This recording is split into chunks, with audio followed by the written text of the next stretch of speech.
Before we start, please don't forget to like and subscribe. The screen door slammed against the frame behind me as I paced the wooden boards of our porch barefoot, fists clenched tight, heart hammering like I'd sprinted a mile. The stillness of the Alabama night was shattered by the clunk of heels on gravel and a burst of laughter that didn't belong to someone coming home to their future husband. Madison, I barked as she wobbled up the steps, the scent of cheap wine and unfamiliar perfume hitting me like a wall. She blinked at me, hair windswept, mascara smudged beneath her eyes. Relax, she slurred, pulling off one shoe. It's not like I did anything wrong. 3 a.m, I growled. You said you were having a quick dinner with Cassidy. That was 8 hours ago. She waved a hand, stumbling past me into the living room. Chill, Carter. We're not married yet. I can do whatever I want. I followed her in, shutting the door hard enough to rattle the window panes. That's the problem, isn't it? I said, voice tight. You act like nothing matters yet. Like the vows don't start counting until they're printed on a program. She flopped onto the couch, kicking her feet up and grabbing the remote like we weren't in the middle of a boiling storm. I stepped closer. You've been out drinking with God knows who, wearing a dress I've never seen and smelling like somebody else's cologne. And you want me to just let it slide? She turned to me slowly, eyes glazed but cold. Carter, stop acting like you're my father. You don't own me. And if you're going to throw a fit every time I enjoy myself, maybe marriage isn't for you. I stood there, rooted, the floor beneath me vanishing inch by inch. My mouth opened, but nothing came out. Her words hit me like a quiet explosion. No scream, no shatter. Just pressure. A growing crack I couldn't ignore anymore. You really don't see it, do you? I said finally. She gave a slow blink. See what? I shook my head. This isn't just disrespectful, Madison. This is reckless. You think love is a switch that flips on with a white dress and a license. But I've been in it every day. Alone, apparently. She scoffed, standing up. You're being dramatic. No, I said, stepping back, my voice softening. I'm being honest. She didn't reply, just walked down the hallway, still laughing under her breath, as if none of it mattered. And I stood there, staring at the space where she used to stand, realizing something I never thought I'd have to admit. This woman I was supposed to marry didn't respect me. Not one bit. I wish I could say that was the moment everything changed. But it wasn't. It was just the first crack in something I'd spent too long pretending was solid. The next night, I was staring down a chipped coffee mug at Wheeler's Diner, the same booth I'd sat in since high school. The clatter of silverware and murmured conversations filled the room like background noise from a life I was trying to stay tethered to.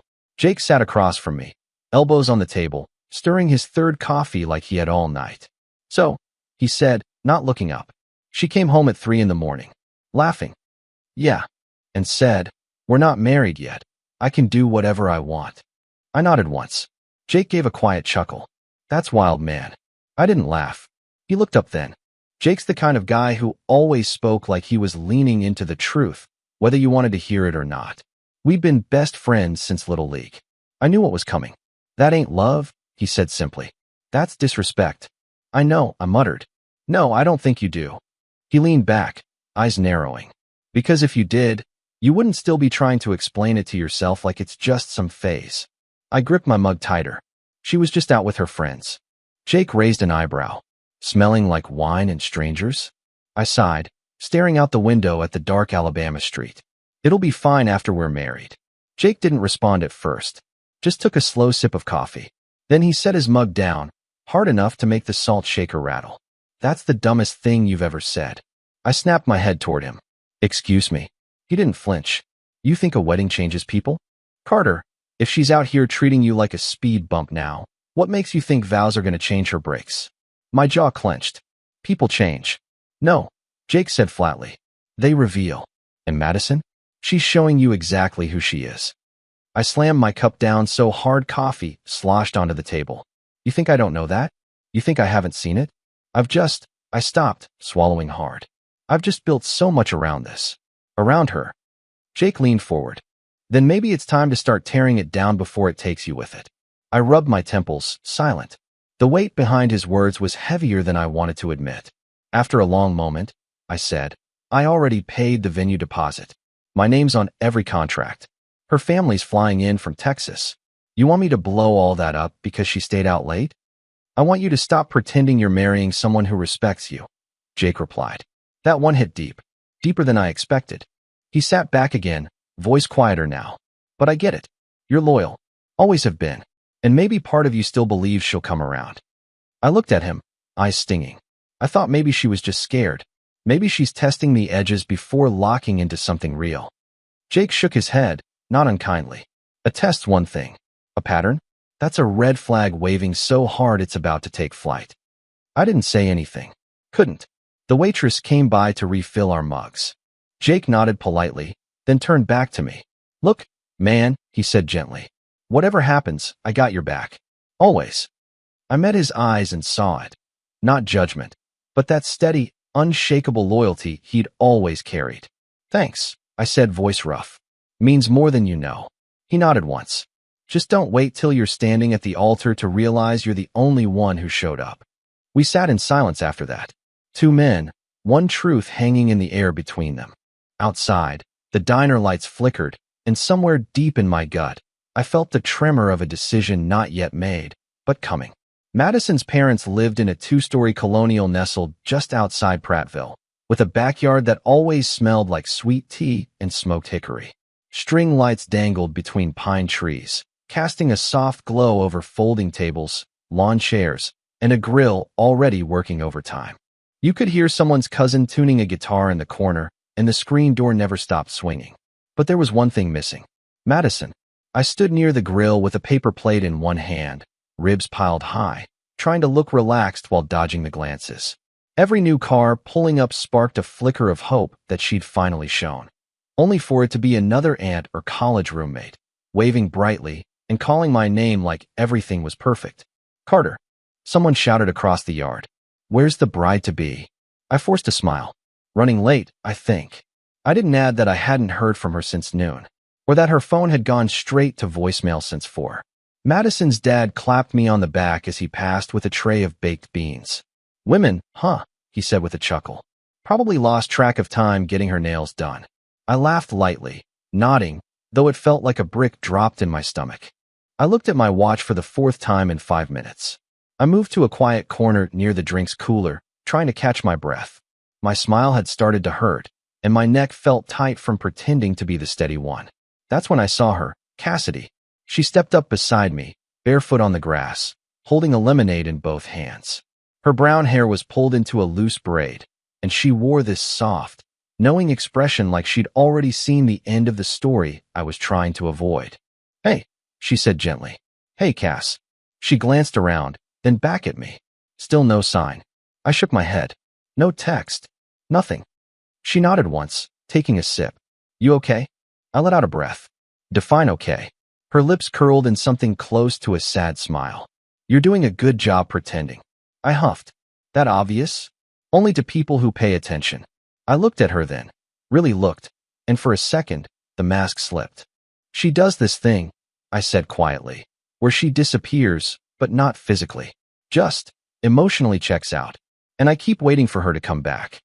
Cassidy's gaze didn't waver. You shouldn't have to wait for someone to come back to you. I looked down at my ribs. You're the only one being honest with me. Maybe I'm the only one who's not afraid of the truth, she said, her voice even. Everyone else wants the wedding to happen so badly, they'll ignore what's right in front of them. I nodded slowly. Including me. She hesitated, then added, you don't have to go through with it just because people expect you to. I met her eyes. There was something in them. Clarity, sadness, maybe even a warning. I keep thinking once the wedding's done, she'll settle. That it'll click. And if she doesn't? Cassidy asked. I had no answer for that. Carter, she said gently, you're a good man. I've watched you love her in ways she doesn't even see. And I don't think she knows what she's about to lose. Her words landed heavy. Not sharp, just true. I rubbed the back of my neck. Thanks, Cass. Really? She nodded and lightly touched my arm. I'll be around if you need to disappear for a minute. And with that, she drifted back into the crowd. I stood there a while longer, ribs untouched, surrounded by warm food, friendly faces, and the thick, gnawing silence of being alone in plain sight. It was close to midnight when the front door finally opened, hinges creaking loud enough to snap my head up from the couch. Madison stepped inside like she'd just returned from a victory lap. heels in her hand, hair loose, cheeks flushed, the room filling instantly with wine and sweet perfume that didn't belong to our house. "You serious right now?" I said, standing up. "You didn't answer a single call." She kicked the door shut with her foot and shrugged. "My phone died." "For 6 hours?" She dropped her purse on the chair. "Carter, relax." I moved closer, keeping my voice steady. "Where were you?" She rolled her eyes and wandered toward the kitchen. "I told you, just chilling with the girls." "Which girls?" I asked. "Because Cassidy was at the barbecue the whole time. So was your cousin. And nobody saw you." She laughed softly, like I'd just told a joke. "Why are you interrogating me?" "Because you didn't show up to your own pre-wedding barbecue," I said. "Because your family kept asking where you were. Because I stood there like an idiot covering for you." She turned, arms crossed now. "You're being dramatic." "No," I replied. "I'm being disrespected." Her smile tightened. "Oh my God, here we go." I took a breath.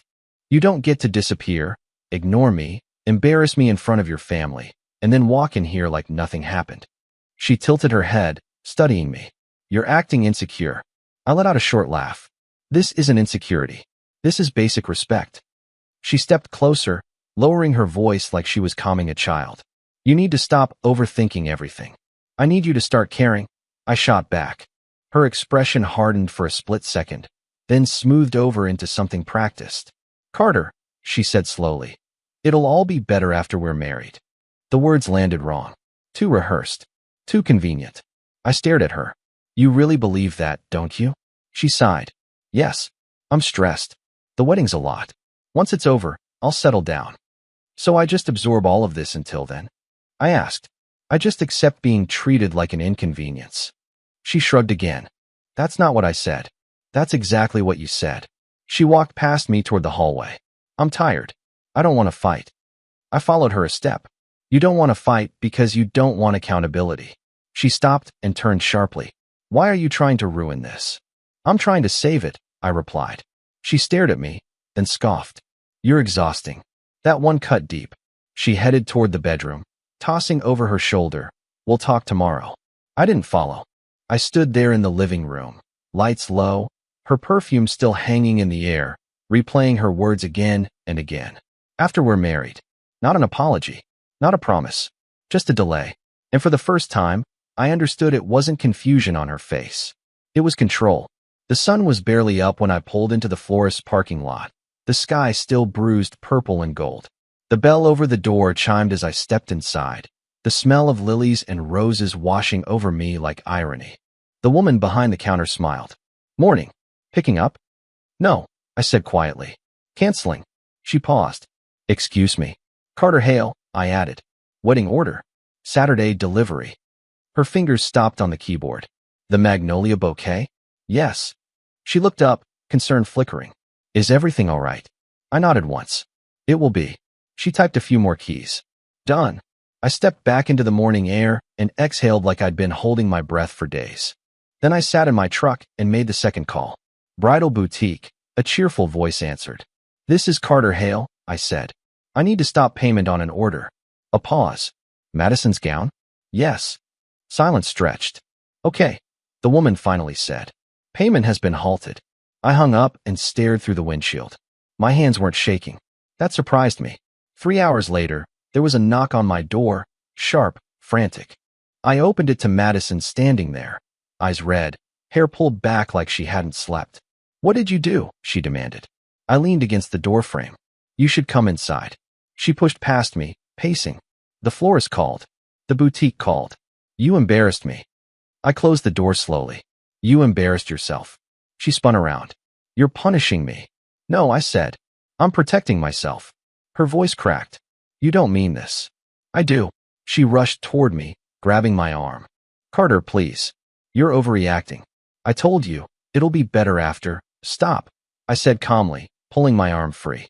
"Don't say it." Her eyes filled fast. "You can't do this. My parents already paid deposits. People are flying in. You're ruining my life." I studied her face. The tears. The shaking hands.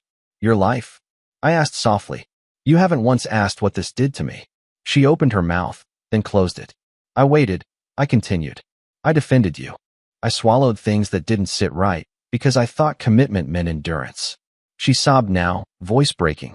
I love you. I shook my head. No, you love security. That landed hard. She dropped onto the couch, crying into her hands. Please don't leave me. I stood there, feeling something steady settle in my chest. I'm not leaving, I said. Not yet. She looked up, hope flaring instantly. I met her gaze. One last chance. Her breath hitched. I'll change. I swear. I nodded slowly. You don't get another excuse. No disappearing. No deflection. No after we're married. She nodded frantically. Yes. Yes, okay. I stepped back. Because if this happens again, once, I'm done. She wiped her cheeks, nodding again. I understand. But as she hugged me, I stared past her shoulder, already knowing something she didn't. This wasn't forgiveness. It was a deadline. The house was quieter than usual. Not silent, but measured, intentional. Every movement Madison made felt like it had been pre-rehearsed.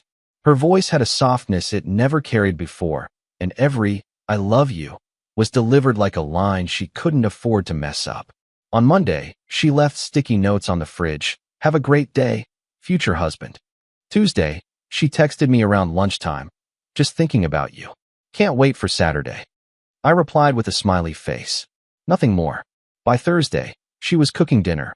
Real meals. Something with lemon and capers one night. Then lasagna from scratch. I watched her move around the kitchen like nothing had happened, laughing at her own jokes, pouring wine for me, touching my shoulder gently in passing. On the outside, we looked fine. That was the strange part. Want to try that new place in Montgomery this weekend? She asked one night, curled up beside me on the couch. Sure, I said. She glanced over. You okay? Yeah. She smiled, then rested her head against my chest. I let her. But something inside me was awake now. Like a light I hadn't switched on in years. I didn't feel angry, just alert.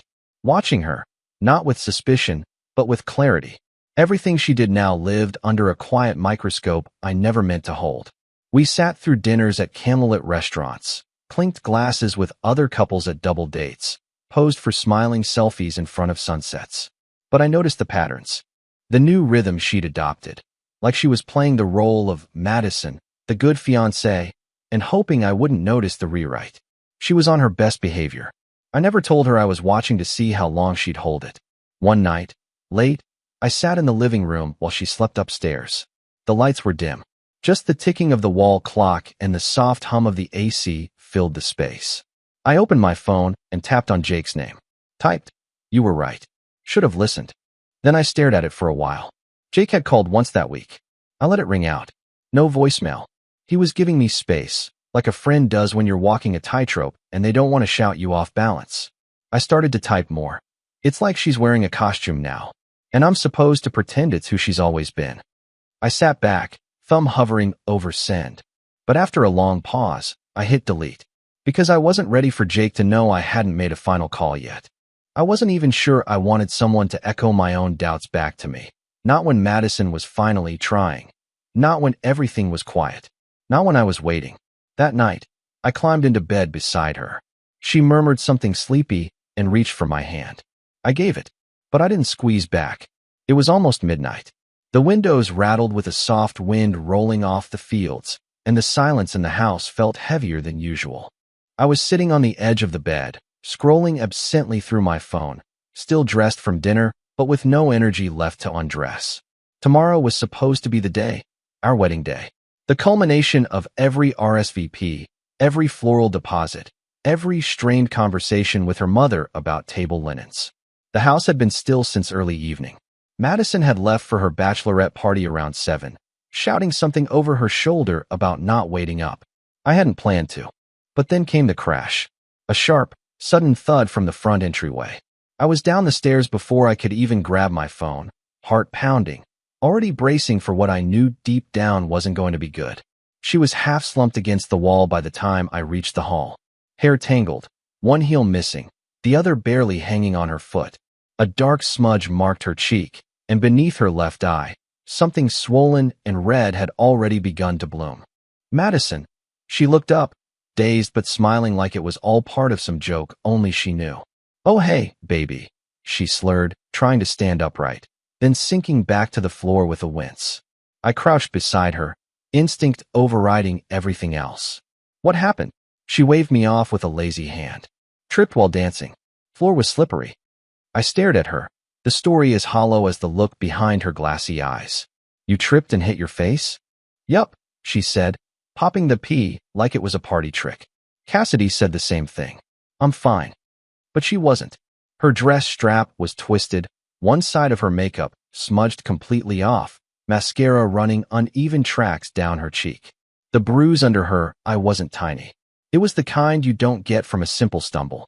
I helped her up slowly, letting her lean against me as we made our way to the couch. She collapsed onto it with a sigh, giggling again. You should have come, she murmured, voice fading. Was wild. Jess's husband. He was, never mind. I froze. Jess's husband? But her eyes were already closing. Nothing, she muttered. Forget it. Madison. She shifted, already drifting off. Just dancing. People were being dumb. I'm fine.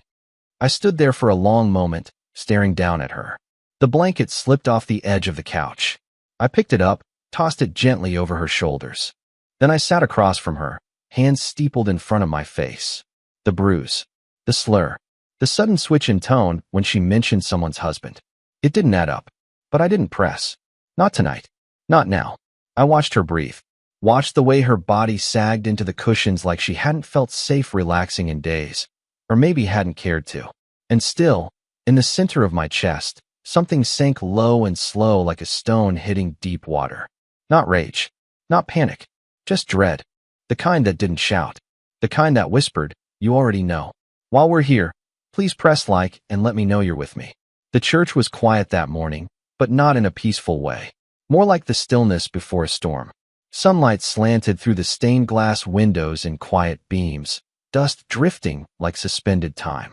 I stood in the groomsmen's dressing room, straightening my cufflinks, eyes fixed on the mirror, watching a man who no longer knew if the suit he wore still meant something. I hadn't seen Madison since the couch. I'd been up before dawn, pacing my hallway, then my driveway, then this room. My hands hadn't stopped shaking until I pressed them flat against the sink and stared myself back into control. A soft knock tapped at the door. I turned as Cassidy stepped inside, slowly, cautiously. Her hair was curled, her makeup light. She looked more like someone attending a funeral than a wedding. Carter, she said quietly. I need to show you something. My chest tightened. Is it Madison? She nodded, then closed the door gently behind her. Her hands trembled as she pulled out her phone. I wasn't going to, she said, voice tight. But I can't stay quiet anymore. You deserve the truth, all of it. I didn't speak. I just nodded once. She opened her camera roll, scrolled for a second, then turned the screen toward me. It was a video. Dark, shaky, loud music booming in the background. A crowded room. Girls in dresses with blinking tiaras, laughing and swaying. And there, right in the middle of the chaos, Madison, pressed against a man, kissing him. Not a quick peck. Not a joke. A full, eyes closed, two-hand on his shoulders kiss. The man's face became clear for just a second. Jess's husband. I remembered him from the barbecue. Jason, I think. He'd made some joke about the open bar. The video kept playing. A woman's voice shouted. Glass breaking. The screen shook violently. A fight broke out, people yelling. Cassidy pulling the camera away in a panic. Cassidy stopped it there and lowered the phone. I didn't speak. I didn't move. I just stared at the floor for a long time. She whispered. I tried to give her the benefit of the doubt.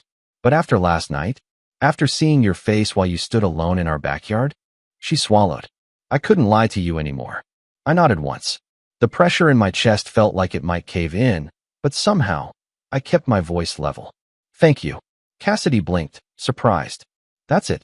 No, I said quietly. I walked to the window and looked out over the parking lot. Guests were arriving. Ties being fixed. Children spinning in their dress shoes. None of them knew the ceremony was already over. I turned back to her. Cass. Yeah. I held her gaze. Let's go on a honeymoon instead. Just us, you in? Her eyes searched mine for a second. Then, without even blinking, she nodded. I'm in. No drama. No hesitation. Just the only real answer I'd heard in weeks. I smiled, small, tired, real. All right then, I said. Let's get out of here. By the time the waves came into view, I had already forgotten the sound of stained glass silence. The beachfront resort wasn't flashy, just soft white walls and sun-warmed balconies, nestled between dunes and ocean air. Cassidy and I had barely said a word on the drive. No music, no awkward small talk. Just a quiet agreement carried in glances and deep breaths. The ocean greeted us with open arms. It didn't ask questions. I checked in under my name. One room. King bed. The receptionist smiled like any other afternoon check-in. She didn't know, or maybe didn't care, that I was supposed to be at a wedding right then. Cassidy had brought nothing but her overnight bag. She stepped out onto the balcony first, letting the wind whip through her hair. I watched her for a moment. This girl who saw through everything, who stood beside me without asking for anything in return. Then my phone rang. I already knew who it was before I picked it up. I answered. Carter. Madison's voice hit fast, rattled, furious, disoriented. Where are you? People are waiting. My mom's freaking out. Are you on your way? I didn't move from the balcony door. No, I said flatly. Silence. No, she echoed. What do you mean no? What's happening? Where are you? I stepped out onto the balcony, letting the ocean breeze wrap around me like armor. Cassidy stood a few feet away, barefoot, hugging her arms to her chest, eyes scanning the horizon. I'm on my honeymoon, I said. Another silence, heavier this time. Then, with who? I looked out at the waves. With your sister. Her breath caught. I heard it clear. You're lying, she whispered. I'm not. Carter, what are you talking about? Her voice cracked. You just left? Without saying anything? You can't do this. I didn't leave, I said. You did. Every time you looked me in the eye and lied, you walked a little further away. That video, she gasped. That was stupid. It was a mistake. I was drunk. I didn't even know what I was doing. I let that sit in the air for a moment. Then you should have sobered up before you kissed someone else. You're blowing this out of proportion, she cried. We were supposed to get married. You don't just disappear and replace me like I didn't matter. You mattered, I said. And then you didn't. She started to say something, but I cut in before she could spin another excuse. There won't be a second chance, Madison. She fell quiet. This isn't about revenge, I added. It's about peace. And I found at the moment I stopped waiting for you to love me the way I loved you. You're making a mistake, she said. It sounded more like a threat than a plea. I looked over at Cassidy, who met my gaze with nothing but honesty in her eyes. No, I said calmly. For the first time, I'm not. I ended the call. And just like that, the past stopped ringing. The wheels of the plane screeched softly against the tarmac as we touched down, the small-town airport coming into view. Just one terminal, 2 gates, and a red-white water tower that had welcomed me home since I was old enough to ride shotgun. Cassidy and I hadn't talked much during the flight. There wasn't tension, just comfort. A quiet understanding between two people who had watched something collapse and decided, without drama, not to be buried underneath it. As we walked into the terminal, I noticed how everything looked exactly the same as it did a week ago. The chipped linoleum tiles, the vending machines humming against the wall, the old man sweeping near the doors like he always did. But something inside me had changed so deeply, it felt like I was seeing it all for the first time. The air conditioning hit us as we stepped off the jet bridge. Cassidy shivered a little and pulled her denim jacket tighter around her. I held her carry-on while she stretched her arms, looking around with a slow exhale like the weight was finally off her chest. You sure it's okay we came back? She asked lightly. I glanced over. We never left anything behind worth staying for. She smiled faintly, then walked beside me toward baggage claim. The belt was still empty. A group of older women wearing church choir t-shirts chatted off to the side, and a little boy chased his reflection in the polished floor. We stood in silence for a moment, the kind of silence that didn't need to be filled. I turned to her, watching the way she quietly scanned the room, thoughtful but not fragile. There was something about her, always had been, that cut through noise. I know I said this before. I began, but thank you for helping me see the truth. Cassidy looked up at me, her expression warm but steady. I didn't do much, she said. You did enough, I replied. You didn't try to fix it. You didn't tell me what I wanted to hear. You just stood there while everything fell apart. And you told the truth. She gave a small nod. I just hated watching you give your whole self to someone who didn't see it. That hit deeper than I expected. I used to think love was supposed to be earned, I admitted. Like, if I just stayed patient enough, loyal enough, forgiving enough, Eventually she'd meet me in the middle. Cassidy's voice was soft, but she never did. I shook my head. No. She was always just out of reach. And I kept chasing the version of her I wanted to believe in. Cassidy stepped a little closer.